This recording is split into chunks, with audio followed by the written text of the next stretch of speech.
যে ভাষা অনিল বসু মমতা বন্দ্যোপাধ্যায়কে নিয়ে বলেছিলেন, তখন সিঙ্গুর নন্দীগ্রামের আন্দোলন চলছে, ওই ভাষা আমি যদি বলি তোমাকে পডকাস্ট এখানে স্টপ করে দিতে হবে।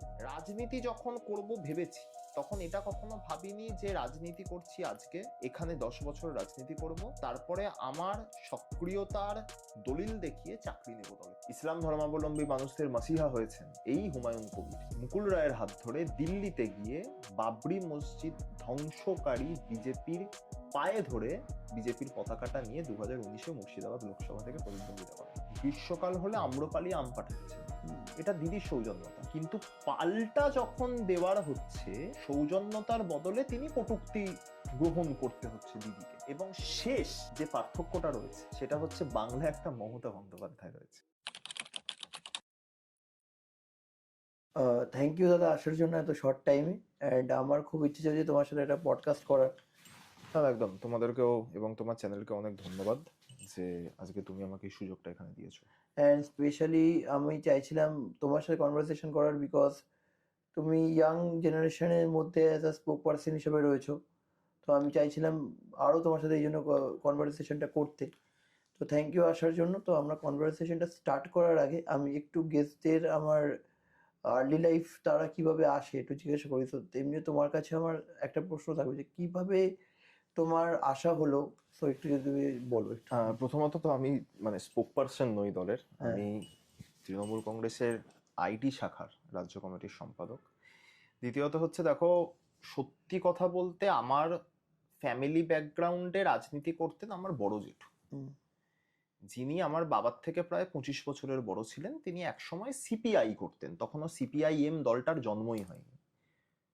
তারপর আমার বাবার বাড়ির পক্ষ থেকে আমি যে আবার সক্রিয় রাজনীতিতে, এবং আমি আমার বড় জেঠুকে কোনোদিন চোখে দেখিনি, কারণ আমার জন্মের 6 বছর আগে তিনি গত হন। যাই হোক, এবার বিষয়টা হচ্ছে যে আমার মনে পড়ে মোটামুটি 2006-07 সাল, তখন আমার 10 বছর বয়স হবে খুব বেশি হলে। সেই সময় দিদি সিঙ্গুর নন্দীগ্রাম আন্দোলন করছেন। আমার সেই দিনটা মনে আছে, ওগুলো সব টিভিতে দেখা। সিঙ্গুর বিডিও অফিস থেকে দিদিকে কাঁধে ধাক্কা মারতে মারতে বার করে দেওয়া হয়েছিল। যেদিন সিঙ্গুরে প্রথম শহীদ হন রাজকুমার ভুল, সিঙ্গুর আন্দোলনের প্রথম শহীদ, এবং শহীদ বলতে তিনি খুন হন, এবং তার খুনের বিচার চাইতে তৎকালীন সাংসদ, তৃণমূল নেত্রী, রাজ্যের প্রধান বিরোধী নেত্রী মমতা বন্দ্যোপাধ্যায়, তিনি গিয়েছিলেন সিঙ্গুর বিডিও অফিসে বিচার চাইতে। এবং এটাও মনে রাখতে হবে, সেই সময় মমতা বন্দ্যোপাধ্যায় পশ্চিমবঙ্গে তৃণমূল কংগ্রেসের পক্ষ থেকে একমাত্র সাংসদ 2004 সালের লোকসভা নির্বাচন অনুযায়ী। তিনি গিয়েছিলেন, সাথে মুকুল রায় ছিলেন, বেচারাম মান্না ছিলেন, সোনালী গুহ ছিলেন। তাদেরকেও বেধড়ক মারধর করতে করতে বার করা হয়। এবং সাংসদ, আমি যদি খুব ভুল না হই তখন হয়তো দিদি কেন্দ্রীয় মন্ত্রী ছিলেন, তাকেও কার্যত পুরুষ পুলিশ ধাক্কা মারতে মারতে সিঙ্গুর বিডিও অফিস থেকে বার করে। যার পরের দিনই দিদি বিধানসভায় আসেন, এবং বিধানসভায় এসে আবেগতাড়িত হয়ে পড়েন, এবং তারপর 26 দিনের অনশন। তো এই সময়গুলো আমার মনে আছে, ঠিক আছে।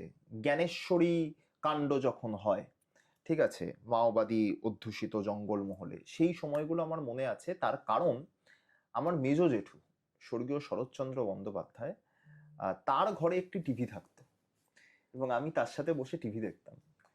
আমার মেজ জেঠুই সেই ব্যক্তি যিনি আমাকে প্রথম মমতা বন্দ্যোপাধ্যায়কে চিনিয়েছিলেন। যে ওই মহিলা যে মমতা বন্দ্যোপাধ্যায়, তিনি প্রথম আমায় চিনিয়েছিলেন। এবং আমার মনে পড়ে যে তিনি আমাকে বলেছিলেন, তোর নাম যেমন অর্পণ ব্যানার্জি, এই মহিলার নাম হচ্ছে মমতা ব্যানার্জি, এনাকে চিনে রাখ। তো সেখান থেকেই মমতা বন্দ্যোপাধ্যায়কে চেনা। এবং তারপর যেহেতু সবসময় মেজ জেঠুর সঙ্গে থাকতাম, মেজ জেঠুর ঘরে থাকতাম, টিভি দেখতাম, আমার মনে আছে 2011 সালের বিধানসভা নির্বাচন, তৃণমূল এবং কংগ্রেসের জোট।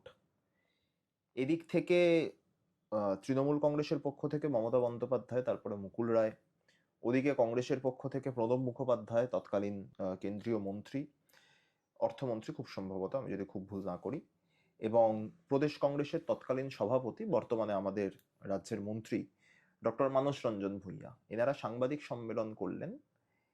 এবং করে বললেন যে আগামীকাল কংগ্রেস এবং তৃণমূল কংগ্রেস আসন সমঝোতার বিষয়টি সাংবাদিক সম্মেলন করে স্পষ্ট করে দেবে।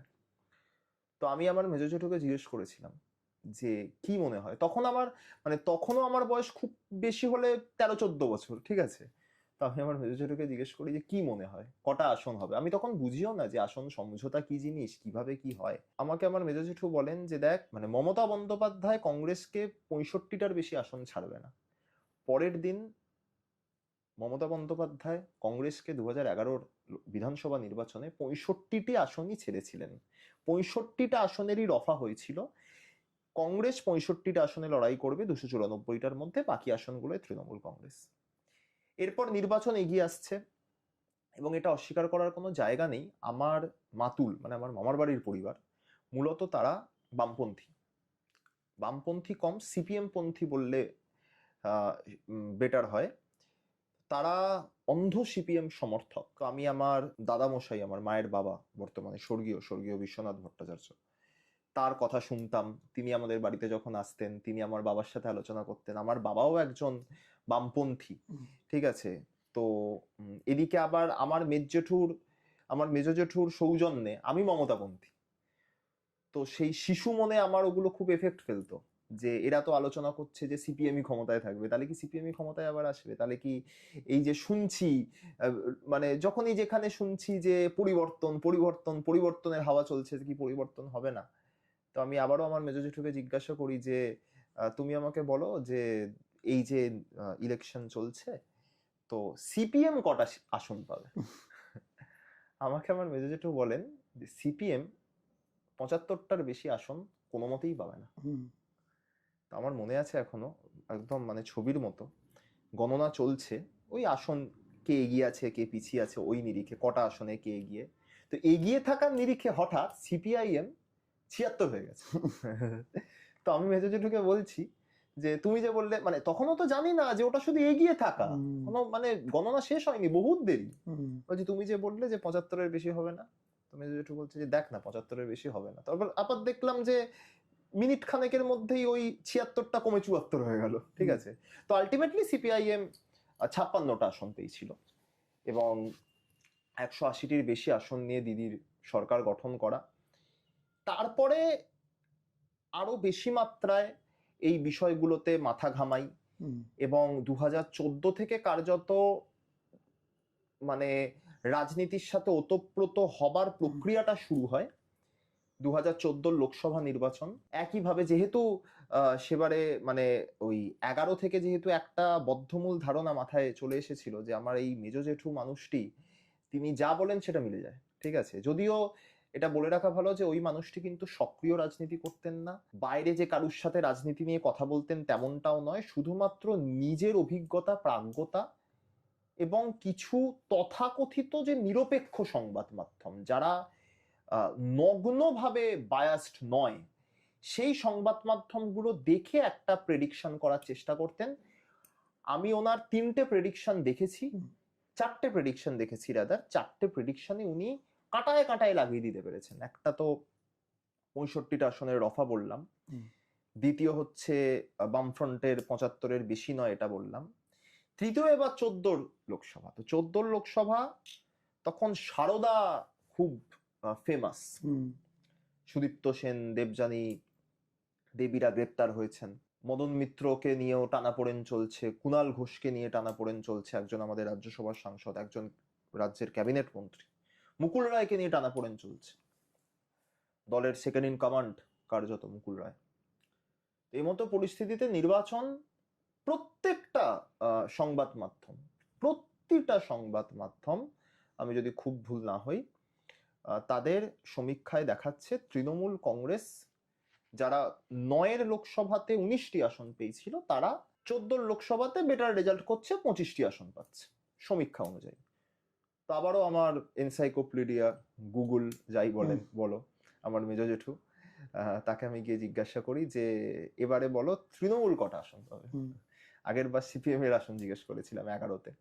তো মেজো জেঠু বলে যে তৃণমূল, আর মেজো জেঠু কোনোদিন তৃণমূলপন্থী ছিল না, তিনি মমতাপন্থী ছিলেন, ঠিক আছে। তিনি কোনোদিন বলতেন না তৃণমূল এতগুলো আসন পাবে, তিনি বলতেন মমতা এতগুলো আসন পাবে।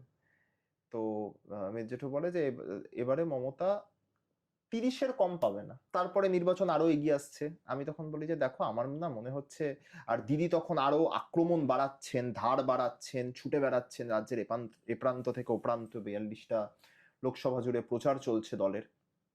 আমি বলি যে আমার মনে হয় যে 32টা হবে। তো আলটিমেটলি তৃণমূল কংগ্রেস 34টি আসন পায় 2014 লোকসভায়।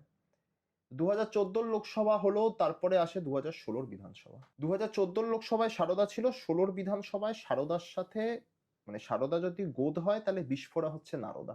মানে আমি, আমার মনে আছে 2016 কলেজে পড়ছি, ভর্তি হয়েছি, ঠিক আছে, দুপুরবেলা খাওয়া দাওয়া করে মেজ জেঠুর সাথেই তার ঘরে ঘুমোচ্ছি, হঠাৎ ঘুম থেকে উঠে দেখছি টিভি চলছে এবং নারদার ভিডিও বিজেপির পার্টি অফিস থেকে সার্কুলেট হচ্ছে। প্রচন্ড চিন্তা, এবং কারণ তখন আমি দলের একজন, মানে কি বলবো, একদম প্রাথমিক স্তরের অত্যন্ত শেষ সারিতে মিছিলে শেষ সারিতে হাঁটা একজন কর্মী।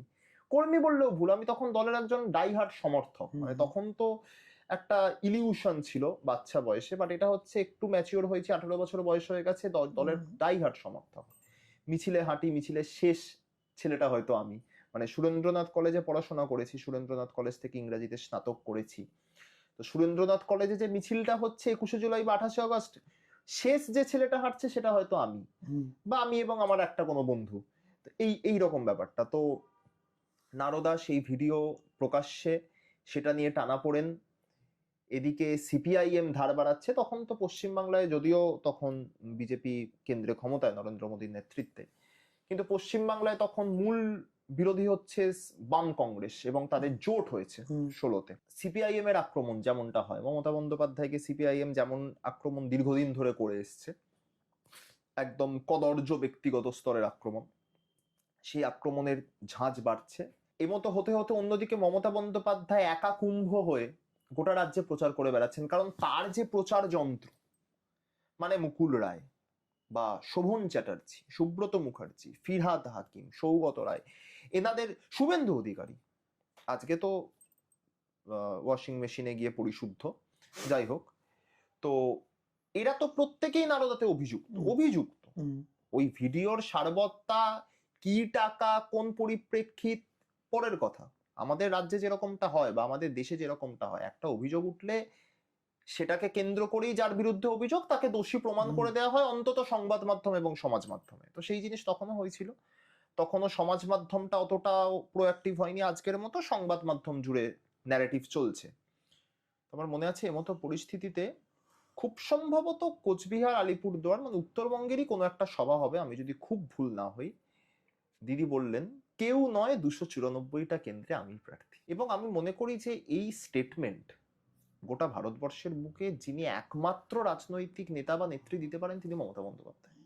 আপনি নরেন্দ্র মোদীকেও কখনো তুমি বলতে শুনবে না যে নরেন্দ্র মোদী বলছে যে 543টা কেন্দ্রে লোকসভায় বিজেপির আমি একা প্রার্থী। এই স্টেটমেন্টটা দিদি দিতে পারেন। তো যাই হোক, মানে 11-14 থেকে বেশি টেনশন 16তে হয়েছে, এটা অস্বীকার করার জায়গা। তো আবার আমার পরিত্রাতা, আমার মেজ জেঠু, তাকে গিয়ে জিজ্ঞাসা করলাম যে এবার কটা আসন। আমার মনে আছে আমাকে মেজ জেঠু বলেছিল যে আমাকে একটা কাগজ কলম জোগাড় করে দাও এবং আমাকে একদিন সময় দাও। তো একদিন পর আমার মেজ জেঠু আমাকে সেই কাগজটা দিয়েছিলেন, এবং দার্জিলিং, জলপাইগুড়ি, কুচবিহার, আলিপুরদুয়ার এরম ভাবে করতে করতে 23টা জেলা, তখনও বোধহয় ঝাড়গ্রাম হয়নি আমি যদি খুব ভুল না হই, 22টা মতো জেলা ছিল তখন পশ্চিমবঙ্গে, এখন তো 23টা, প্রত্যেকটা জেলা ধরে ধরে তিনি লিখলেন এই জেলায় এতগুলি বিধানসভা, এর মধ্যে তৃণমূল এতগুলি পাবে, করে তার সংখ্যাটা দাঁড়ালো কম বেশি 200। মমতা বন্দ্যোপাধ্যায় 211 জন বিধায়ককে নিয়ে সরকার গঠন করলেন। এবং তারপরে 19-এর লোকসভা, যদিও 19-এর লোকসভাতে আমি তাকে আর পাইনি, তিনি 2019-এর 22শে মার্চ গত হন, আমার মেজ জেঠু। এবং আমি এটা জানি যে 19-এ বিজেপি যে ম্যান্ডেট নিয়ে ক্ষমতায় আসে, তিনি যদি সেটা জীবিত অবস্থায় দেখতেন তাহলে ব্যথিত হতেন। কারণ তিনি বিশ্বাস করতেন মনে প্রাণে যে ভারতবর্ষের সর্বাধিক মিথ্যাবাদী প্রধানমন্ত্রী হচ্ছেন নরেন্দ্র মোদী। তো আমার শুরুটা এরম ভাবে। তো তারপরে কলেজে আস্তে আস্তে সক্রিয় হবার চেষ্টা করেছি, কলেজের যারা নেতৃত্ব ছিল, আমি নাম বলবো, আমার হাতে যিনি প্রথম তৃণমূল ছাত্র পরিষদের পতাকাটা ধরিয়েছিলেন 28শে আগস্টের মিছিলে হাঁটার জন্য 2016 সালে, তার নাম হচ্ছে নকুল পাসওয়ান। তিনি আমার কলেজের সিনিয়র। তখন আমাদের সুরেন্দ্রনাথ কলেজ তৃণমূল ছাত্র পরিষদের ইউনিটের কার্যকরী সভাপতির দায়িত্বে ছিলেন। কলেজে আমাদের প্রত্যেকের রাজনৈতিক নেতা বলা যেতে পারে দেবাশিস বন্দ্যোপাধ্যায়, আইনজীবী। পরবর্তীতে তার সুপুত্র আইনজীবী শিবাশিস বন্দ্যোপাধ্যায়, যিনি বর্তমানে মধ্য কলকাতা জেলা তৃণমূল ছাত্র পরিষদের সভাপতি। কলেজে রাজনীতি করেছি মোটামুটি 2019-20 পর্যন্ত। তারপরে কলেজ পাস আউট হয়েছি, কলেজ ইউনিটে দায়িত্ব সামলেছি। কারণ 2017 নির্বাচন আমি দেখেছি নিজের চোখে। শেষ নির্বাচন কলকাতা বিশ্ববিদ্যালয় শেষ ছাত্র ভোট 2017, সেই নির্বাচন আমি চোখে দেখেছি, সেই নির্বাচনে অংশগ্রহণ করেছি। পরবর্তীতে তো সেই নির্বাচন হবার পর এই মানে ইউনিয়ন তো যেটা হয় নিয়মানুসারে নির্বাচন না হলে ইউনিয়ন ভেঙে যায়, ইউনিট কাজ চালায়। তো আমি ইউনিয়নের সিআর ছিলাম, ক্লাস রিপ্রেজেন্টেটিভ 17-তে, তখন আমি জুনিয়র। তো পরবর্তীতে ইউনিটে দায়িত্ব সামলেছি। এরপর 2020 সালে, দেখো কোনোদিনই এটা বলতে পারি যে কলেজে যখন তৃণমূল ছাত্র পরিষদ করছি তখন কখনোই এটা ভাবিনি যে নিজের রাজনৈতিক জীবনটাকে এখানেই ডোনেট করব। রাজনীতি করতে এসেছিলাম রাজনীতি করার জন্য। রাজনীতি যখন করব ভেবেছি, তখন এটা কখনো ভাবিনি যে রাজনীতি করছি আজকে, এখানে 10 বছর রাজনীতি করব, তারপরে আমার সক্রিয়তার দলিল দেখিয়ে চাকরি নেব দলের থেকে। এই চিন্তা ভাবনা কোনোদিন ছিল না। 18 বছর বয়সেও ছিল না, 22 তারিখে 28 বছর বয়স হবে, এখনো নেই, ভবিষ্যতেও হবে না। রাজনীতি করছি রাজনীতি করার জন্য। যেটুকু যা পড়াশোনা পুঁজি যা আছে সেইটুকু দিয়ে বিশ্বাস করি ঈশ্বরের কৃপায় গুরুজনদের আশীর্বাদে নিজের পেট চালানোর মতো সংস্থান করে নিতে পারবো সৎভাবে, করে নিচ্ছিও, নেওয়ার চেষ্টাও করছি। তো বিষয় হচ্ছে যে তারপরে যথারীতি যখন গ্রাজুয়েশন কমপ্লিট হয়, আমি যেহেতু হাওড়ার ছেলে, আমি হাওড়া জেলার যারা নেতৃত্ব আছেন তৃণমূল ছাত্র পরিষদে তাদের সাথে যোগাযোগ করার চেষ্টা করি।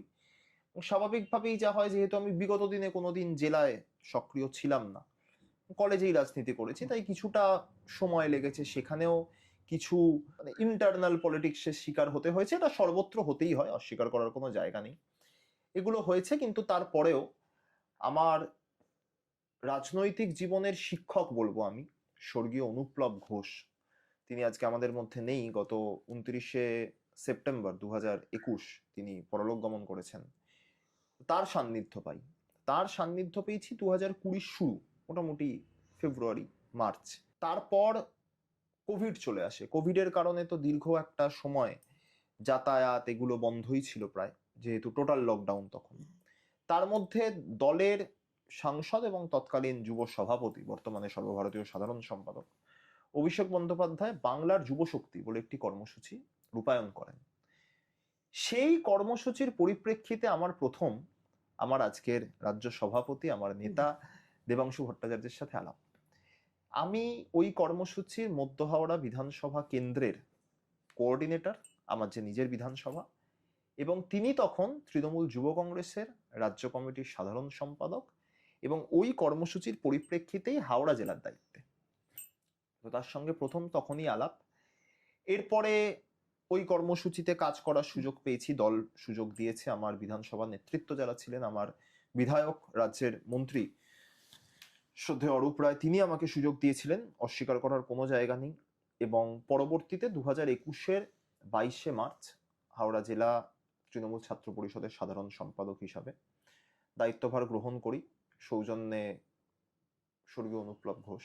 দায়িত্বভার গ্রহণ করে গোটা জেলা জুড়ে কার্যত এবং জেলার বাইরেও, মূলত কলকাতার বিভিন্ন প্রান্তে, উত্তর কলকাতায়, কখনো দক্ষিণ কলকাতায়, আমি অত্যন্ত সৌভাগ্যবান যে আমি ভবানীপুর বিধানসভা কেন্দ্রে প্রচার করার সুযোগ পেয়েছিলাম 2021 সালের বিধানসভা নির্বাচনে। যদিও তখন প্রার্থী ছিলেন শ্রদ্ধেয় শোভনদেব চট্টোপাধ্যায়, কারণ নেত্রী নিজে তখন নন্দীগ্রামের প্রার্থী। কিন্তু ওই বিধানসভা কেন্দ্রটা নেত্রীর পদধূলি ধন্য, এবং নেত্রীর জন্ম এবং কর্মভূমি সবকিছু শুরু যেহেতু ভবানীপুর থেকে, এটা আমার জীবনের অনেক বড় একটি সৌভাগ্য। এবং আমি প্রচার করার সুযোগটিও পেয়েছিলাম আমাদের দলের শ্রদ্ধাস্পদ রাজ্য সভাপতি মাননীয় সাংসদ সুব্রত বক্সী মহাশয়ের ওয়ার্ডে। এগুলি সবই এগুলোর সৌজন্যে আমার অনুপ্লব দা থেকে শুরু করে আমার বিধায়ক মন্ত্রী অরূপ রায় থেকে শুরু করে প্রত্যেকেই সম্পূর্ণ আশীর্বাদ করেছেন, সহযোগিতা করেছেন। এবং তারপর বিধানসভা নির্বাচন হয়। 21-এর নির্বাচনের তো আলাদা তাৎপর্য ছিল। 19-এর নির্বাচনে নিশ্চিতভাবে একটা হার্টব্রেক আমাদের প্রত্যেকের হয়েছিল, কারণ আমরা প্রত্যেকে ভেবেছিলাম যে 11-র পরিবর্তনের পর 14-16 থেকে সহজ নির্বাচন হয়তো 19, কিন্তু আলটিমেটলি ওই তথাকথিত সহজ নির্বাচনটাতেই আমাদের একটা সাময়িক বিপর্যয় হয়। আসন সংখ্যা 34 থেকে কমে 22, যদিও উল্লেখ্য 14-র তুলনায় 19-এ কিন্তু আমরা ভোট শতাংশ বাড়িয়েছিলাম। কিন্তু যেহেতু টোটাল সিপিএম এর ভোট বিজেপিতে এককাট্টা ভাবে কনসলিডেট হয়েছিল, সেই কারণে এই ধরনের একটি ফলাফল। সে যাই হোক, তো তারপরে তো 20-র শেষ থেকেই দল ছাড়ার হিড়িক। মুকুল রায় 2017-তে দল ছেড়েছিলেন, তারপরে মুকুল রায়ের হাত ধরে শঙ্কুদা, পরবর্তীতে সৌমিত্র খান, আজকে ইসলাম ধর্মাবলম্বী মানুষদের মাসিহা হয়েছেন, তিনিও কিন্তু এটা মাথায় রাখতে হবে ওই 2019-এর লোকসভা নির্বাচনের প্রাক্কালে এই হুমায়ুন কবির মুকুল রায়ের হাত ধরে দিল্লিতে গিয়ে বাবরি মসজিদ ধ্বংসকারী বিজেপির পায়ে ধরে বিজেপির পতাকাটা নিয়ে 2019-এ মুর্শিদাবাদ লোকসভা থেকে প্রতিদ্বন্দ্বিতা করেন। এই জিনিসগুলো আমার মনে হয় আমরা তো মানে আমরা বাঙালিরা যেটা হয়, আমরা খুব কম মনে রাখি এই জিনিসগুলো। এবার এগুলো একটু মনে রাখার বা মনে করানোর সময় এসছে। তো তারপরে দল ছাড়ার হিড়িক 2020 থেকে প্রথমে শুভেন্দু অধিকারীর দল ছাড়া, তারপরে মানে কোন স্তর বলবো, মানে মন্ত্রী, সাংসদ, বিধায়ক, পৌর প্রতিনিধি, জেলা পরিষদ সদস্য, পঞ্চায়েত সমিতি, গ্রাম সভা, দলের সাংগঠনিক পদাধিকারী, এমন কোনো ফ্র্যাটার্নিটি নেই যে ফ্র্যাটার্নিটি থেকে লোক বেরিয়ে বিজেপিতে যায়নি। মমতা বন্দ্যোপাধ্যায়কে জখম করা হয়েছে, অভিষেক বন্দ্যোপাধ্যায়ের বিরুদ্ধে কয়লা পাচারের তদন্ত শুরু হয়েছে, চিরাচরিতভাবে বীরভূম জেলায় অনুব্রত মণ্ডলের মতো মানুষকে নজরবন্দি করা হয়েছে তার বাড়ির মধ্যে নির্বাচন চলাকালীন।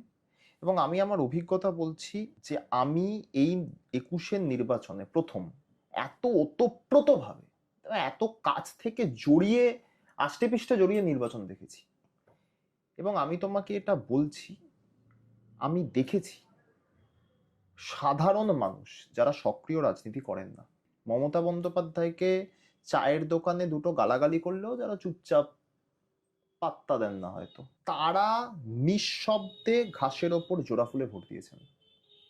এবং মমতা বন্দ্যোপাধ্যায়ের প্রতি যত আক্রমণ এসছে, নরেন্দ্র মোদীর ওই কটূক্তি, দিদি ও দিদি বলে টোন টিটকিরি করা, কার্যত একটা দেশের প্রধানমন্ত্রী, ভারতবর্ষের মতো দেশ, পৃথিবীর সর্ববৃহৎ সংবিধান সম্মত গণতন্ত্র, সেই দেশের প্রধানমন্ত্রী তার দেশের একটি অঙ্গরাজ্যের মুখ্যমন্ত্রীর নামে টোন টিটকিরি করছেন। কিন্তু এমনও তো পডকাস্টে দেখেছি যে নরেন্দ্র মোদীজি বলেছেন যে দিদি নাকি তাকে স্যুট পাঠায়।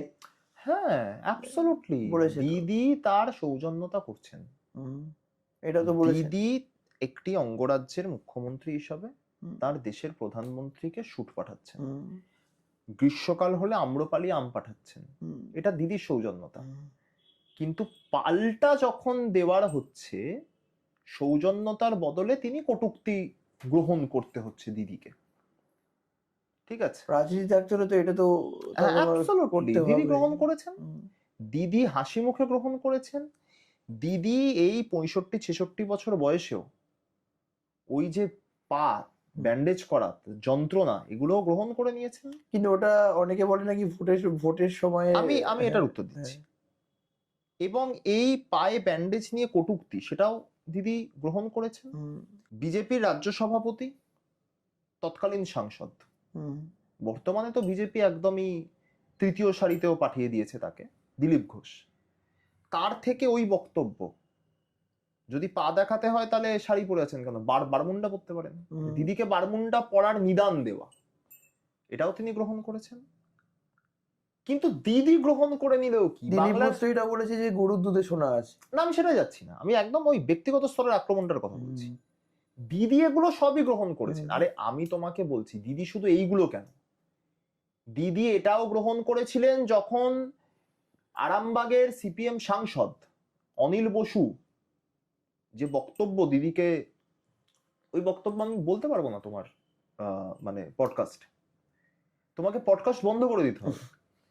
যে ভাষা অনিল বসু মমতা বন্দ্যোপাধ্যায়কে নিয়ে বলেছিলেন, তখন সিঙ্গুর নন্দীগ্রামের আন্দোলন চলছে, ওই ভাষা আমি যদি বলি তোমাকে পডকাস্ট এখানে স্টপ করে দিতে হবে বা পজ করে দিতে হবে, আমার ওই জায়গাটা কেটে দিতে হবে। আমি বলছি সিপিএম এর যে আক্রমণ, এটা শুধু দিদি সহ্য করেননি, এর আগে ইন্দিরা গান্ধী সহ্য করেছেন। স্বাধীনতা সংগ্রামী কংগ্রেসী পরিবারের সদস্য ছিলেন প্রফুল্ল সেনের মন্ত্রিসভার অন্যতম ক্যাবিনেট মন্ত্রী আভা মাইতি, তাকেও সহ্য করতে হয়েছে জ্যোতি বসুদের কটূক্তি। এগুলো ইতিহাস। এবং সিপিএম এর ভোটগুলো যেমন বিজেপিতে ট্রান্সফার হয়েছে, সিপিএম এর এই কটূক্তির রাজনীতিটাও বিজেপির মধ্যে ইনজেক্ট হয়ে গেছে একই সাথে।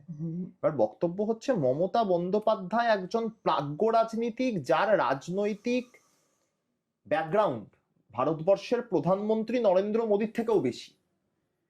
7 বারের সাংসদ, 4 বারের কেন্দ্রীয় মন্ত্রী, 3 বারের মুখ্যমন্ত্রী। এই বায়োডেটা স্বয়ং প্রধানমন্ত্রী নরেন্দ্র মোদীরও নেই। কিন্তু আমি সেই বিষয়ে তাকে কটাক্ষ করছি না, তিনি আমার দেশের প্রধানমন্ত্রী, সম্মানীয় জায়গায় আছেন। যতই তিনি আমার রাজ্যের কৃতি বঙ্কিমচন্দ্র চট্টোপাধ্যায়কে বঙ্কিমদা বলে দিন, আমি তাকে পাল্টা সম্মানটা দেব।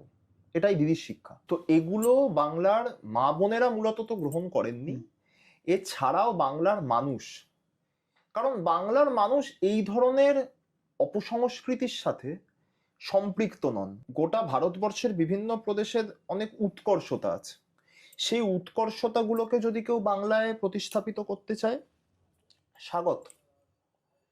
কিন্তু উত্তরপ্রদেশ, বিহার, গুজরাটের যে অনুৎকর্ষতা, সেগুলোকে যদি কেউ বাংলার ওপর চাপিয়ে দিতে চায়, এবং বিজেপি নেতাদের যে বক্তব্য, শুধু 21-এর বিধানসভা বলে নয়, পরবর্তীতেও দেখো, পরবর্তীতেও 24-এর লোকসভা এবং এখনো আরো যত নির্বাচন এগিয়ে আসবে, বাংলার মাটি দখল করতে হবে। আমাদের লড়াইটা এখানে। দখল কেন করতে হবে ভাই?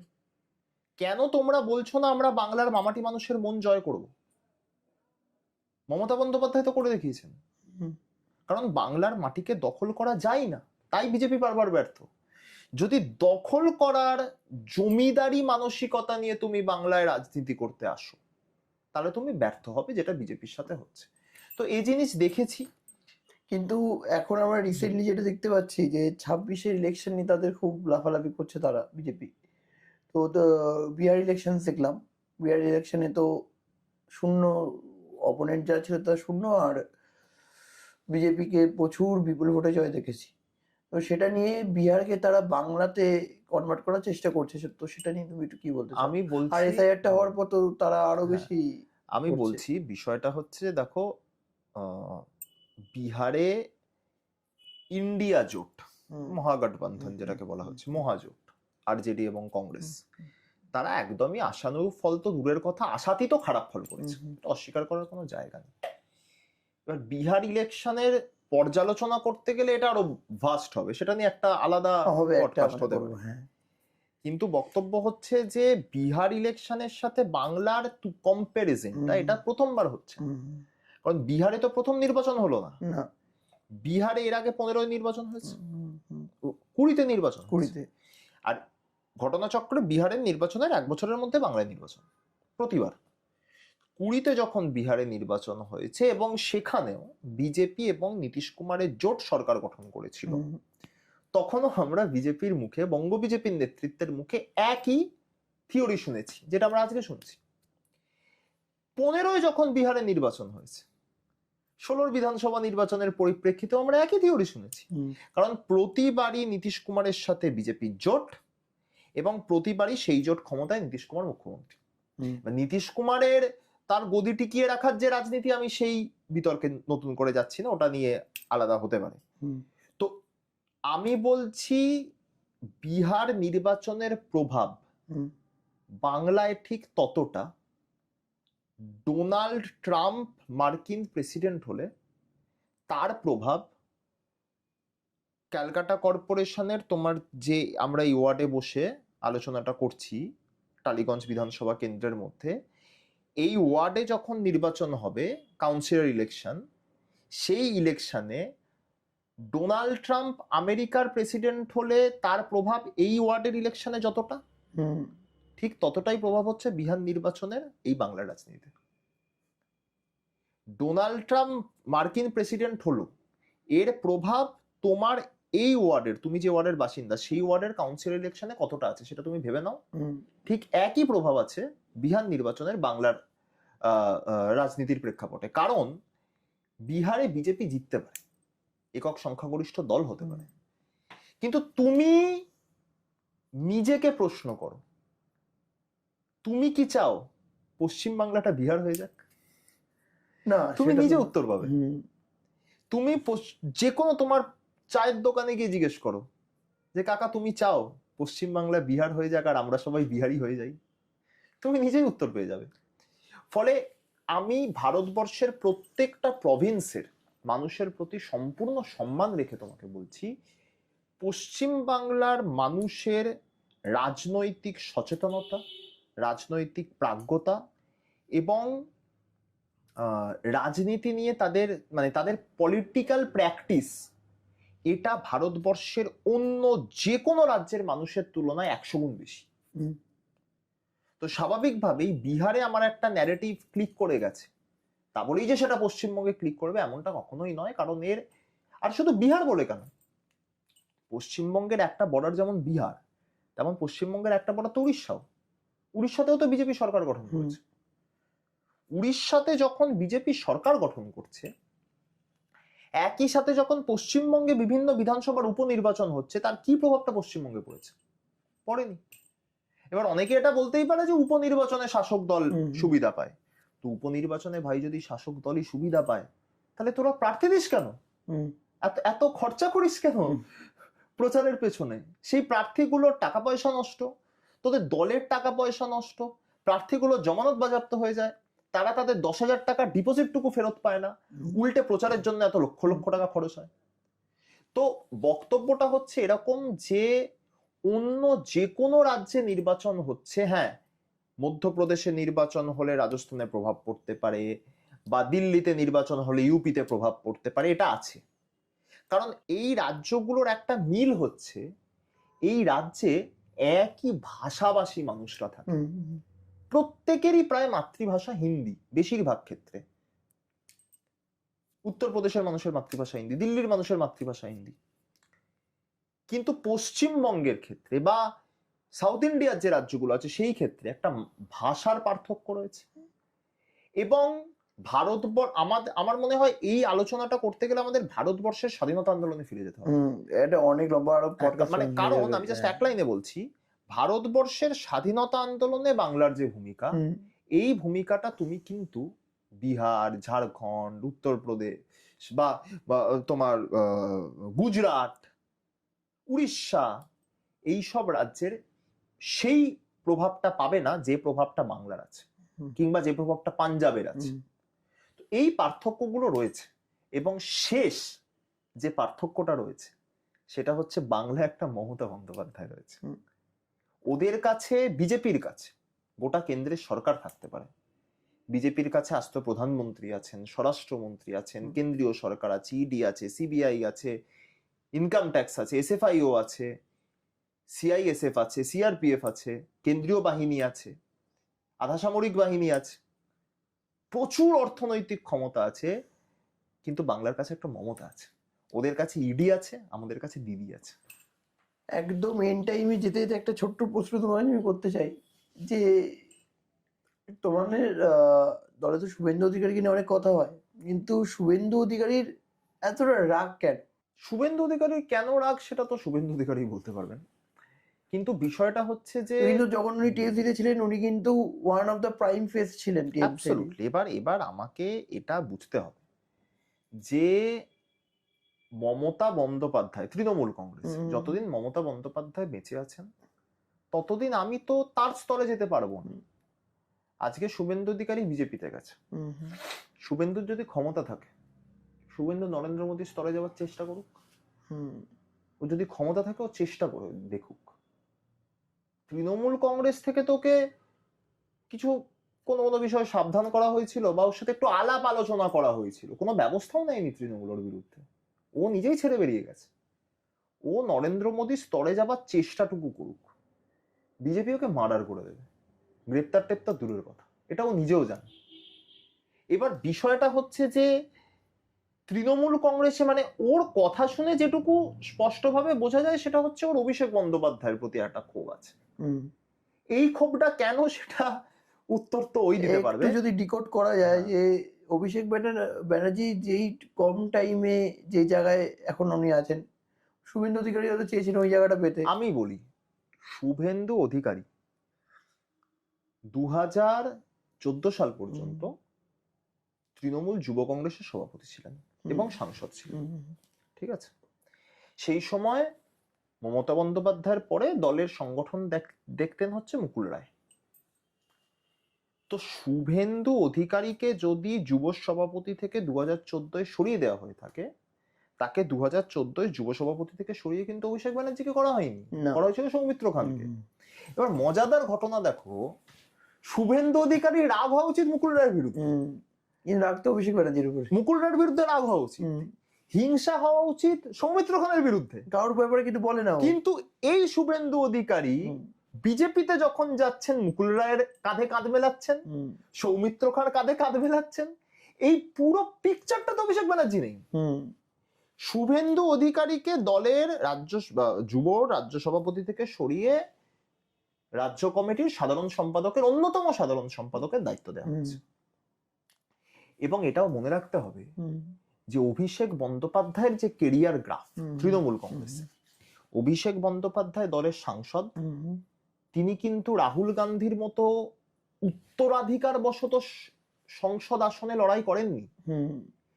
তিনি সোমেন মিত্রর মাঝপথে ছেড়ে পালিয়ে যাওয়া ডায়মন্ড হারবার থেকে লড়াই করেছেন, যেখানে সোমেন মিত্রের জন্য মানুষের তৃণমূল কংগ্রেসের প্রতি একটা ম্যাসিভ ক্ষোভ ছিল। তারপরে তিনি যুবা বলে একটি সংগঠনের দায়িত্ব পালন করেছেন। এরপরে তিনি যুব তৃণমূল কংগ্রেসের সভাপতি এবং সাংসদ। বর্তমানে তিনি সাংসদ, তৃণমূল সর্বভারতীয় তৃণমূল কংগ্রেসের সাধারণ সম্পাদক। কিন্তু শুভেন্দু অধিকারীর ক্যারিয়ার গ্রাফ কি? শুভেন্দু অধিকারী দলের কাউন্সিলর কংগ্রেস আমলে, তৃণমূল কংগ্রেসের বিধায়ক, তখনও দল সরকারে আসে, তৃণমূল কংগ্রেসের সাংসদ, বাবা সাংসদ, কেন্দ্রীয় প্রতিমন্ত্রী, ভাই সাংসদ, আর এক ভাই পৌরসভার পৌর প্রধান কন্টাই মিউনিসিপ্যালিটির, বর্তমানে তিনি এখন বিজেপির সাংসদ কাঁথি থেকে, ভাতৃবধূ কন্টাই মিউনিসিপ্যালিটির পৌর প্রতিনিধি, পরবর্তীতে শুভেন্দু অধিকারী নন্দীগ্রাম থেকে বিধায়ক, রাজ্যের তিনটে দপ্তরের ক্যাবিনেট মন্ত্রী, সেচ, পরিবহন, পরিবেশ, তিনটে দপ্তরের তিনি ক্যাবিনেট মন্ত্রী শুভেন্দু অধিকারী। এবং পরবর্তীকালে আমি তোমাকে এটাও বলছি, শুধুমাত্র যে সাংগঠনিক এবং প্রশাসনিক পদ পেয়েছে তাই নয়, মানে মন্ত্রী হয়েছে এবং সংগঠনে দায়িত্ব পেয়েছে এরকমটাই নয়, একাধিক কোঅপারেটিভ ব্যাংকের ডিরেক্টর, একাধিক কোঅপারেটিভ ব্যাংকের চেয়ারম্যান, দীঘা শঙ্করপুর ডেভেলপমেন্ট অথরিটির চেয়ারম্যান তার বাবা, তিনি নিজে হলদিয়া ডেভেলপমেন্ট অথরিটির চেয়ারম্যান। অর্থাৎ পূর্ব মেদিনীপুর শুধু নয়, অবিভক্ত যে মেদিনীপুর, পূর্ব পশ্চিম ঝাড়গ্রাম এবং 2019-এর পরে প্রায় গোটা জঙ্গলমহল জুড়ে যা হয়েছে সাংগঠনিক প্রশাসনিক প্রত্যেকটা হয়েছে শুভেন্দু অধিকারীর হাত ধরে। এবং শুভেন্দু অধিকারী এক সময় এই পশ্চিম বাংলার প্রায় 10টা জেলায় তৃণমূল কংগ্রেসের পর্যবেক্ষক ছিলেন। আমি নাম করে তোমাকে বলতে পারি, উত্তর দিনাজপুর, দক্ষিণ দিনাজপুর, মালদা, মুর্শিদাবাদ, পূর্ব মেদিনীপুর তার নিজের জেলা, পশ্চিম মেদিনীপুর, ঝাড়গ্রাম, পুরুলিয়া, বাঁকুড়া, 10টা জেলা নেত্রী তার হাতে ছেড়ে দিয়েছিলেন। এবার রাগটা কোথায়? অভিষেক বন্দ্যোপাধ্যায় যখন তার টিমকে কাজে লাগিয়ে, সেই সময় আইপ্যাক সংস্থাও দলের সাথে কাজ করা শুরু করেছে, অভিষেক বন্দ্যোপাধ্যায় যখন সার্ভে করে এটা বুঝতে পারলেন এবং সেই সার্ভে রিপোর্ট তিনি নেত্রীর হাতে তুলে দিলেন যে এই ব্যক্তি সারদা, নারদা, রোজভ্যালি, এই 3টে কেসেই তার নাম আছে, সারদা এবং নারদায় তিনি এফআইআর নেমড, সারদার সুদীপ্ত সেন ব্যাংশাল কোর্টের চিফ মেট্রোপলিটন ম্যাজিস্ট্রেটকে চিঠি লিখেছে যে সে গ্রেপ্তার হওয়ার আগে কাঁথি গিয়ে শুভেন্দু অধিকারীকে কোটি কোটি টাকা দিয়ে এসছে। এই পুরো বৃত্তান্ত থেকে বাঁচার জন্য শুভেন্দু অধিকারী এই যে 10টা জেলার তার দায়িত্ব, তার নিজের জেলা হোম ডিস্ট্রিক্ট পূর্ব মেদিনীপুর, এছাড়া আরো 9টা জেলা, এই 10টা জেলায় প্রায় সব মিলিয়ে কিছু কম করেও 75টা বিধানসভা কেন্দ্র রয়েছে। শুভেন্দু অধিকারীর পরিকল্পনা এই সে যেহেতু পর্যবেক্ষক, তাই সে তার মতো একটা রিপোর্ট নেত্রীর কাছে জমা দেবে, সেই রিপোর্ট অনুযায়ী নেত্রী প্রার্থী নির্বাচন করবেন। সেই প্রার্থীগুলো তার পৃথিবী যদি এধার ওধার হয়ে যায়, এই এই 10টা জেলার 75টা বিধানসভায় তৃণমূল কংগ্রেস খুব খুব খারাপ ফলাফল করলেও অন্তত, আমি 25টা বাদ দিয়ে দিচ্ছি, অন্তত তৃণমূল কংগ্রেস 50 জন বিধায়ক পাবে এই 10টা জেলা থেকে। তৃণমূল কংগ্রেসের যদি অত্যন্ত জঘন্য ফলাফল হয়, শুভেন্দু অধিকারীর পরিকল্পনা সেই 50 জন বিধায়ককে নিয়ে এই ব্যক্তি বিজেপিতে যোগদান করবে। তখনও একনাথ শিন্ডে মডেল আসেনি, কিন্তু ওই বর্তমানের যে একনাথ শিন্ডে মডেল, বিজেপিতে যোগদান করা এবং কার্যত সরকার ভেঙে নতুন সরকার প্রতিষ্ঠিত করে সেখানকার মুখ্যমন্ত্রী হওয়া। এই পরিকল্পনা যখন অভিষেক বন্দ্যোপাধ্যায় নেত্রীর কাছে সাবমিট করেন, যতটা আমরা জানি বা জানতে পারি, বা আইপ্যাকের পক্ষ থেকে নেত্রীকে জানানো হয়, দলকে জানানো হয়, সেই সময় তার গাত্রদাহ শুরু হয়। কিন্তু এটা মনে রাখতে হবে, ক্ষমাশীলা মাতৃসমা মমতা বন্দ্যোপাধ্যায় বারংবার প্রত্যেককে সুযোগ দিয়েছেন, সেটা শুভেন্দু অধিকারী হোক বা অন্য যে কেউ হোক। শেষ মুহূর্ত পর্যন্তও কিন্তু দল তার সাথে একটা সামঞ্জস্য বজায় রাখার, সমন্বয় বজায় রাখার, যোগাযোগ বজায় রাখার, সৌজন্যতা বজায় রাখার চেষ্টা করে গেছে।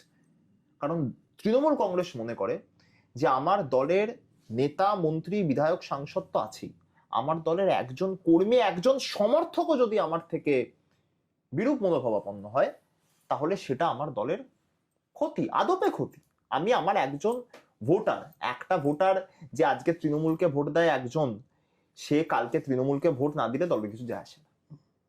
কিন্তু তৃণমূল কংগ্রেস বিশ্বাস করে নৈতিকভাবে যে আমার একজন সমর্থকও যদি আমার থেকে বিচ্যুত হয়, সেটা কখনোই অভিপ্রেত নয়।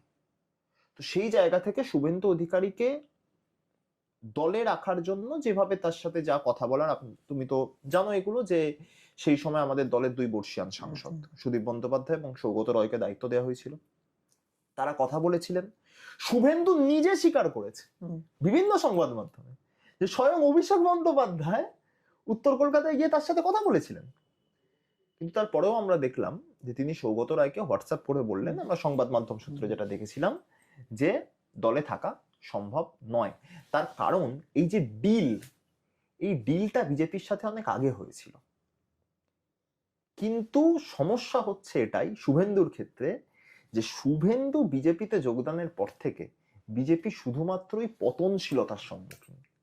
যে বিজেপি 2019-এর লোকসভা নির্বাচনে বিধানসভার নিরিখে গোটা রাজ্যে প্রায় 120টা বিধানসভায় এগিয়ে থাকার নিরিখে, সেই বিজেপি 2021-এর বিধানসভায় ওই 120 যেটা তারা এগিয়েছিল, সেটা কমে যাচ্ছে 77-এ। অনেকে 3 থেকে 77-এর তত্ত্ব দেবে যে 16-তে 3 পেয়েছিল, 21-এ 77, এটাও একটা তত্ত্ব। তেমন 19-এ তুমি 120টা এগিয়েছিলে, সেখান থেকে তুমি 77-এ নেমে গেছো, এটাও কিন্তু একটা তত্ত্ব। আবার লোকসভার ক্ষেত্রেও তাই। লোকসভার ক্ষেত্রেও 19-এ 18টায় জেতা বিজেপি 24-এ 12টায় জিতছে। প্রত্যেকটা উপনির্বাচনে বিজেপির শোচনীয় পরাজয়, কোনোটায় 3য় স্থানে চলে আসা, কোনোটায় জমানত বাজেয়াপ্ত হয়ে যাওয়া, এই বিষয়গুলো। এবং লোকসভার উপনির্বাচন আসানসোল, আমাদের প্রার্থী শত্রুঘ্ন সিনহা প্রায় 3 লক্ষ 3.5 লক্ষ ভোটে নির্বাচিত হয়েছিলেন। তো এই পতনশীলতার সম্মুখীন বিজেপি হচ্ছে, আগামী দিনেও হবে, যদি এই ব্যক্তি বিজেপির মুখ হয়। কারণ আমি যদি অন্য সবকিছু ছেড়েও দিই, এনার মুখের ভাষা পশ্চিম বাংলার সাথে কখনোই সামঞ্জস্যপূর্ণ নয়। পশ্চিম বাংলার মাটির গন্ধ, পশ্চিম বাংলার রাজনৈতিক ইতিহাস, প্রেক্ষাপট, আন্দোলন, তার সাথে এনার ভাষা সামঞ্জস্যপূর্ণ নয়। পশ্চিম বাংলার মানুষ স্বয়ং প্রধানমন্ত্রীর দিদি ও দিদি টোনকে সহ্য করেনি, আর মমতা বন্দ্যোপাধ্যায়কে যেভাবে আক্রমণ করে, যে বিশেষণ ব্যবহার করে, এই বিশেষণ বিগত দিনে সিপিআইএম ব্যবহার করেছিল। বিজেপিকে যদি এখানে সুস্থভাবে রাজনীতি করতে হয়, আমার মনে হয় প্রথমে শুভেন্দুকে স্যাক করা উচিত, তারপর একটি সঠিক মানসিকভাবে সুস্থ ব্যক্তি তাকে নেতৃত্বে নিয়ে আসুক, তাহলে একটা বিজেপি ঠিকঠাক লড়াইয়ের জায়গাতে তৃণমূল কংগ্রেসের সাথে যেতে পারে। না হলে তো খেলা হচ্ছে এবং আমরা ফাঁকা মাঠে গোল দিচ্ছি। একদম, আমরা প্রায় শেষ টাইমে এসেছি। স্পেশালি তোমাকে থ্যাংক ইউ আসার জন্য, কারণ শর্ট টাইমে তুমি এসছো একদম অ্যান্ড আমাদের এই কনভারসেশনটা করে অনেক কিছু জানতে পারলাম, অনেক কিছু ক্লিয়ার হলো অ্যান্ড আশা করছি তোমাকে আরো কোনো একটা পডকাস্টে একদম পাবো। নিশ্চয়ই। Thank you. নিশ্চয়ই। ধন্যবাদ। নমস্কার।